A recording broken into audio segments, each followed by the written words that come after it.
नागपुर और रामटेक लोकसभा चुनाव में अम्बेडकराइट पार्टी ऑफ इंडिया लड़ेगी, ऐसी जानकारी देते हुए हमने ईवीएम को लीगली चैलेंज किया है, ऐसा कहा है अम्बेडकराइट पार्टी ऑफ इंडिया के राष्ट्रीय अध्यक्ष विजय मानकर। इन्होंने आज वे लोकसभा सीट के लिए नॉमिनेशन अर्जी दाखिल करने आए, तब उन्होंने पत्रकारों से बातचीत की और किन मुद्दों को लेकर वे चुनाव लड़ेंगे इसकी भी जानकारी दी।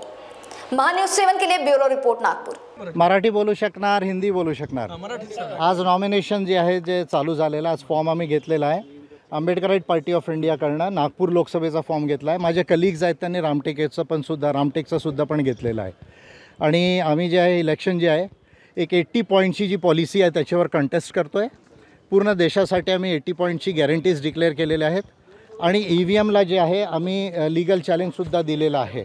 ही ती पॉलिसी आहे जी आमची पूर्ण देशासाठी आहे आणि ईव्हीएमला एक वेगळं लीगल चॅलेंज आम्ही दिलेलं आहे। सुप्रीम कोर्टमध्ये ऑलरेडी चीफ जस्टिस ऑफ इंडियाकडे ते पाठवलेलं आहे आणि ह्या प्रोसिजरमध्ये सुद्धा आम्ही लीगली जे काही करता येईल ते करणार। बस आज घेतलेला आहे आणि आजच जर पॉसिबल झाला तर आज सबमिट करणार किंवा अर्ली मॉर्निंग उद्या करणार।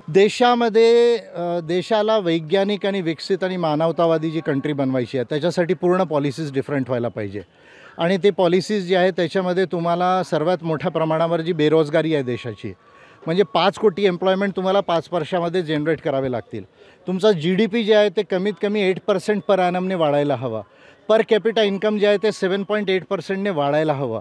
तेव्हा जाऊन जेव्हा आपण 6 ट्रिलियन किंवा 7 ट्रिलियन जेव्हा आपण बनू तेव्हा जे पर कॅपिटा इन्कम आहे आपल्या देशात 82 कोटी जे लोक आहेत त्यांची पर कॅपिटा इन्कम फक्त 79 रुपीज 20 पैसे आहेत। हे दर्शवते की आपण 3rd नंबरवर जरी आलो पण आपल्या देशामध्ये गरिबी फार मोठ्या प्रमाणावर आहे। याला दूर करण्यासाठी रिअल पॉलिसीज हव्यात, तर हा आमचा मेजर एजेंडा आहे।